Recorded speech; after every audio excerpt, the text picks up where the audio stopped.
Good morning class, let's try chemistry. आज हम लोग अपना एक नया चैप्टर स्टार्ट करने जा रहे हैं, बायोमोलिक्यूल्स। ठीक है, जो कि आपका चैप्टर नंबर 10 है आपके एनसीईआरटी में। बायोमोलिक्यूल्स का मतलब क्या होता है बच्चा? बायोमोलिक्यूल्स का मतलब होता है, मॉलिक्यूल्स आप बहुत अच्छे से जानते हैं। बायो का मतलब होता है लिविंग, यानी कि उन कंपोनेंट्स की, उन मॉलिक्यूल्स की हमें स्टडी करनी है जो लिविंग कंपोनेंट्स हैं, लिविंग मॉलिक्यूल्स हैं। ठीक है, उनकी हम स्टडी करते हैं इस चैप्टर के अंदर। ठीक है बच्चा, अब इसमें पता है हम लोगों को ना सारी चीज़ें नहीं पढ़नी होती हैं, हमें जो कुछ इंपॉर्टेंट चीज़ें हैं उनको ही हम लोगों को स्टडी करना होता है। ठीक है, जैसे कि हमें जो टॉपिक इसमें स्टडी करना है बच्चा, ठीक है, वो है आपका सबसे पहले कार्बोहाइड्रेट्स। कार्बोहाइड्रेट्स, जैसे आपको वर्ड समझ में आ रहा होगा, कार्बन, हाइड्रेट्स यानी कि प्लस हाइड्रोजन।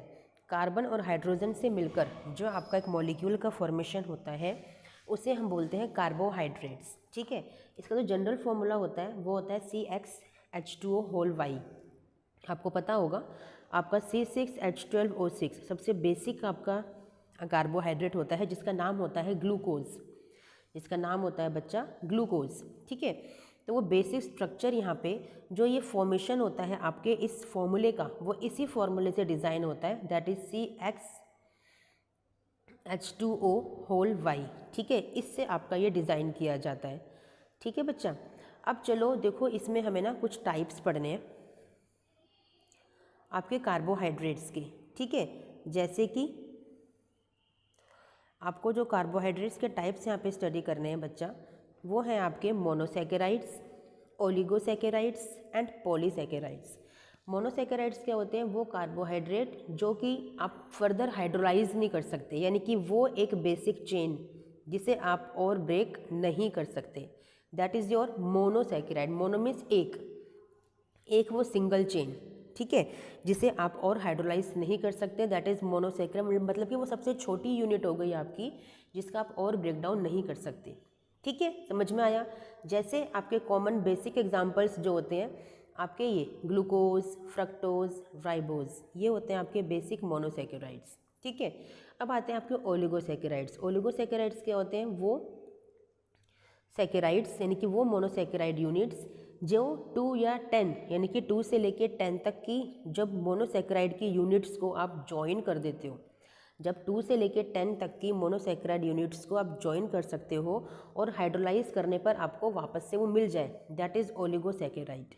ठीक है, इसका जो सबसे बेसिक आपका जो ये एग्जाम्पल होता है वो क्या होता है? आपका सुक्रोज, जिसका हाइड्रोलाइज करने पर आपको एक ग्लूकोज मिलता है और एक फ्रक्टोज मिलता है। ठीक है, समझ में आया?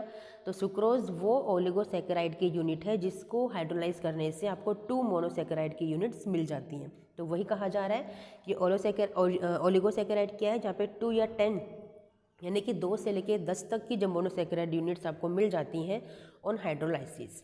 ठीक है, अब पॉलीसैकेराइड्स क्या है? पॉलीसैकेराइड्स वो होते हैं जब large number of monosaccharide units आपको मिलती हैं ऑन हाइड्रोलाइसिस, जैसे कि आपके सेलुलोज, स्टार्च, ग्लाइकोजन, गम्स, ये सब। ठीक है ना, ये आपके पॉलीसैकेराइड्स के अंदर आते हैं। ठीक है बच्चा, चलिए इसके बाद आपको क्या स्टडी करना है? इसके बाद आपको स्टडी करना है आपके ग्लूकोज के बारे में, आपकी preparation of glucose, which is very important.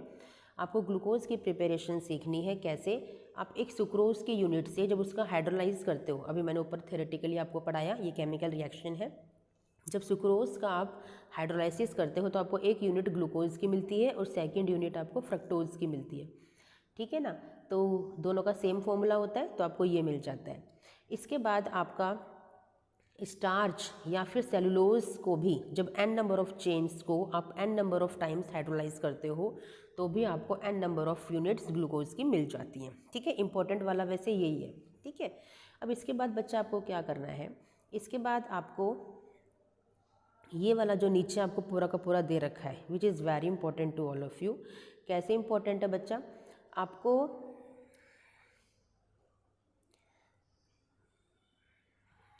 ये एग्ज़ाम में क्वेश्चन डेफिनेटली 100% आता ही आता है कि जो स्ट्रक्चर ऑफ ग्लूकोज जो कि मिला था, जो क्या मिला था, C6H12 जो फॉर्मूला मिला था ग्लूकोज का, इसके लिए स्ट्रक्चर को कैसे डिज़ाइन किया गया। तो स्ट्रक्चर का जो डिज़ाइनिंग है वो यहाँ इन केमिकल रिएक्शन से किया गया था, काफ़ी रिसर्च हुई थी ठीक है।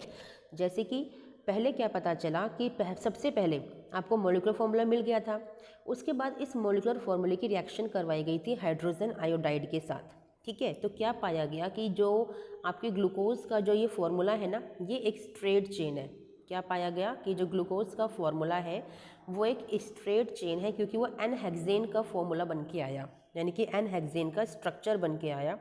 तो पता चला कि वो एक स्ट्रेट चेन है। ठीक है, उसके बाद इसकी रिएक्शन करवाई गई हाइड्रोक्सिल अमीन के साथ। तो पता है क्या मिला, यहाँ पे एक ऑक्साइम मिला। ऑक्साइम कब मिलता है, जब यहाँ पे जो आपका कार्बन था वो एक कार्बोनिल ग्रुप था।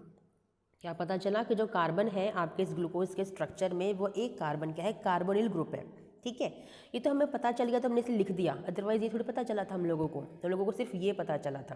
ठीक है, एक और रिएक्शन करके रीवेरीफाई किया गया कि जब हाइड्रोजन साइनाइड से रिएक्शन कराई गई तो साइनोहाइड्रिन बना, जो भी कब रिएक्शन करता है, कब बनता है, जब यहाँ पर कोई भी कार्बोनिल ग्रुप होता है, यानी कि कोई भी CO ग्रुप होता है, उस केस में ऐसा होता है। आप चैप्टर पढ़ के आ चुके हो एल्डिहाइड, तो आपको ये बहुत अच्छे से आता है बच्चा। ठीक है, इसके बाद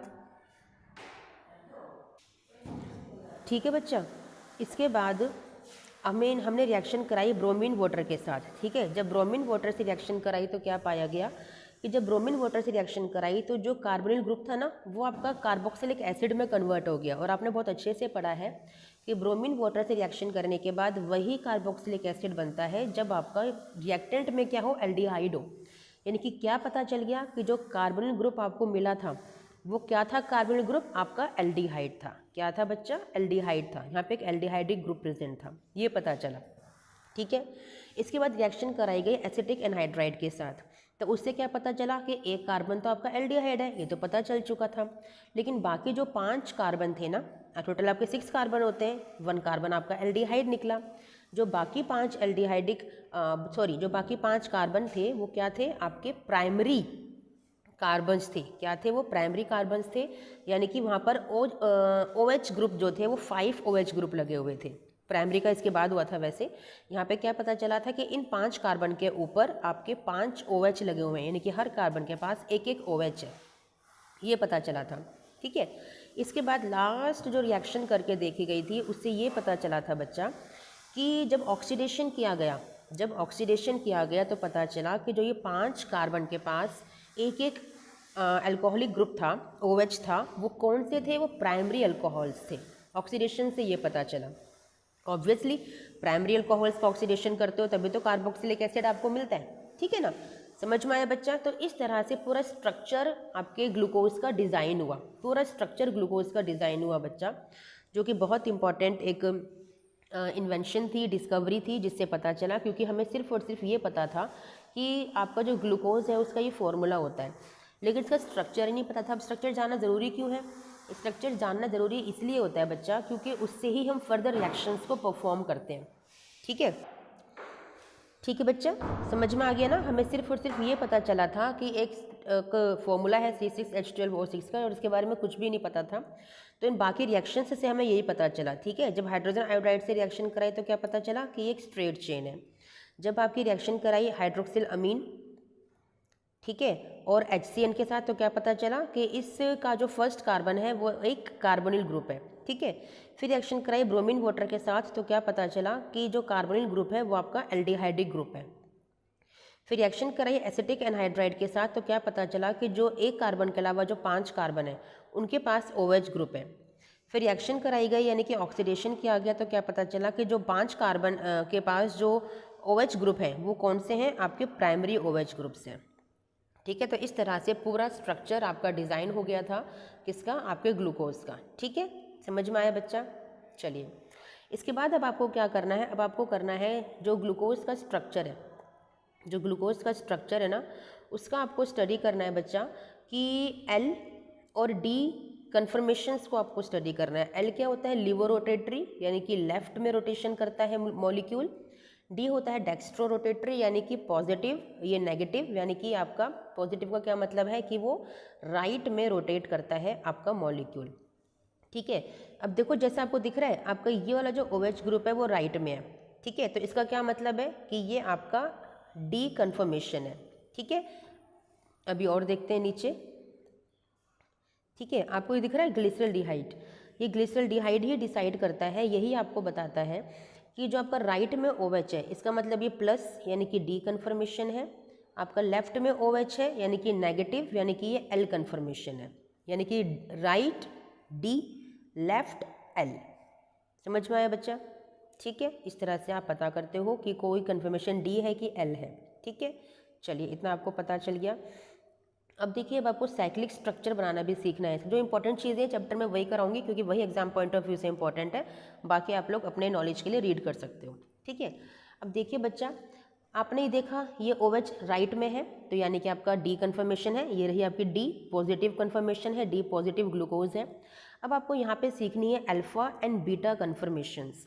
अल्फा का क्या मतलब होता है कि जब आपका ये सेकंड वाला कार्बन का जो OH है अगर वो राइट में है तो वो अल्फा है, और सेकंड कार्बन वाला, ठीक है, थोड़ा सा और नीचे की तरफ आते हैं बच्चा,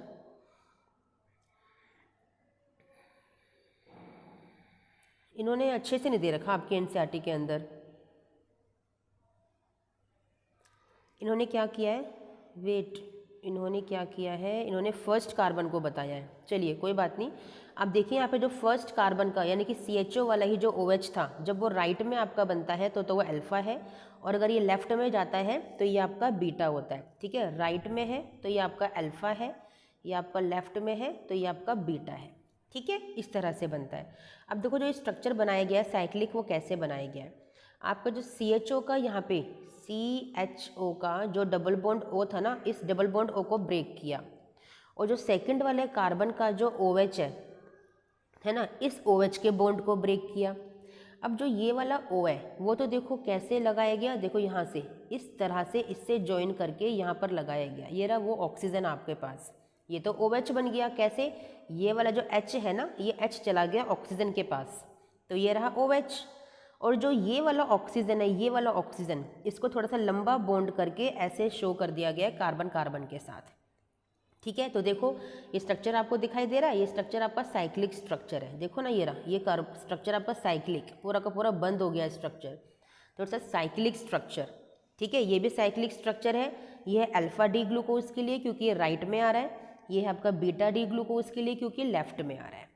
समझ में आया बच्चा? ये भी कभी कभी एग्जाम में बनाने के लिए आ जाता है, और बनाने के लिए नहीं भी आए तो हो सकता है कि ऑब्जेक्टिव क्वेश्चन में आपको मिल जाए। ठीक है बच्चा, चलिए इतना आपको समझ में आया।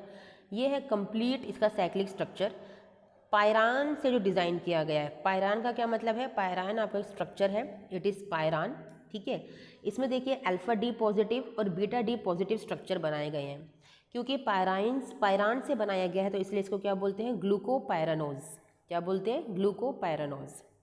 ठीक है, वहाँ ऊपर जो भी स्ट्रक्चर्स आपके राइट में थे, राइट का स्ट्रक्चर का क्या मतलब है कि जो भी आपके राइट में OH ग्रुप थे, जितने भी आपको ये OH ग्रुप दिख रहे हैं ना, ये वाले जितने भी आपको OH ग्रुप दिख रहे हैं राइट वाले, ये सभी के सभी आपके स्ट्रक्चर में जो अभी नीचे साइक्लिक स्ट्रक्चर आप बनाओगे ग्लूकोपायरानोज का, सारे राइट वाले नीचे की तरफ आएंगे, और जितने भी लेफ्ट वाले होते हैं ये सब ऊपर की तरफ आते हैं। ठीक है, कैसे, देखो बच्चा, ये रहे जितने भी राइट वाले थे वो सब नीचे हैं, देखो ये रहे। ठीक है, और जो लेफ्ट वाले थे वो ऊपर है, और CH2OH को नंबर 6 कार्बन को एज इट इज़ लिख देते हैं, ऊपर नीचे कहीं भी लिख दो, नीचे स्टेरिक हिंड्रेंस हो जाएगी तो इसलिए ऊपर इसको ओपनली लिख दिया गया है। ऐसे आपका बीटा में किया है, जितने भी राइट वाले थे, जितने भी आपके राइट वाले थे वो तो नीचे की तरफ है, और जो लेफ्ट वाले थे वो ऊपर की तरफ है। ठीक है, इस तरह से स्ट्रक्चर को डिज़ाइन किया जाता है बच्चा, समझ में आ गया। तो ये ग्लूकोज यहाँ पे आपका एंड होता है। ठीक है, इसके बाद आपका आता है फ्रक्टोज। ग्लूकोज फ्रक्टोज के स्ट्रक्चर में क्या डिफरेंस है बच्चा, ग्लूकोज में आपका जो फर्स्ट नंबर का कार्बन होता है वो तो एक एल्डिहाइडिक कार्बन होता है, फ्रक्टोज में आपका सेकंड नंबर का कार्बन जो होता है वो कीटोनिक होता है, यानी कि इसका सेकंड नंबर ऑफ कार्बन क्या है, कीटोन है। ठीक है, बाकी सब कुछ सेम है स्ट्रक्चर के अंदर। इसका जो स्ट्रक्चर है वो फ्यूरान से लिया गया है, तो इसलिए इसको बोलते हैं फ्रक्टोफ्यूरानोज। फ्रक्टोफ्यूरानोज अल्फा, पहले D देखो, D नेगेटिव है और ये भी D नेगेटिव है। ठीक है, D मतलब आपका राइट में आपका ये OH आ रहा है। ठीक है, अल्फा का क्या मतलब है, ये वाला OH देखो राइट में है। बीटा का क्या मतलब है कि वाला OH आपका लेफ्ट में है। जैसे ऊपर आपने ग्लूकोज के स्ट्रक्चर को साइक्लिक स्ट्रक्चर में कन्वर्ट किया था, वैसे ही यहाँ पर भी साइक्लिक स्ट्रक्चर में कन्वर्ट किया गया है। ठीक है, इंपॉर्टेंट आपका वही है ग्लूकोज वाला। ठीक है, इसमें भी देख लीजिए वही सेम है, आपके जितने भी ऊपर वाले जो OH ग्रुप थे वो सभी के सभी नीचे आए हुए हैं और लेफ्ट वाले कहाँ हैं, आपके ऊपर की तरफ है। ठीक है बच्चा, समझ में आ गया।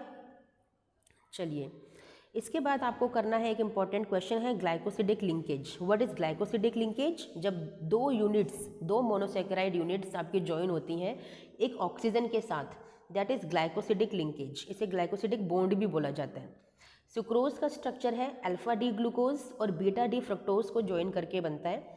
इसका C1 कार्बन और इसका C2 कार्बन। ठीक है, ये आपको याद रखना होगा क्योंकि ऑब्जेक्टिव क्वेश्चन में पूछ लिया जाता है बच्चा। ठीक है, फिर है आपका माल्टोज। माल्टोज के लिए देखिए एक यूनिट आपकी अल्फा डी ग्लूकोज की चाहिए और दूसरी यूनिट भी आपकी अल्फा डी ग्लूकोज की होनी चाहिए, बट इसका C1 कार्बन C4 कार्बन से अटैच होता है विद अ ग्लाइकोसिडिक लिंकेज। ठीक है, इजी है, याद करेंगे हो जाएगा बच्चा।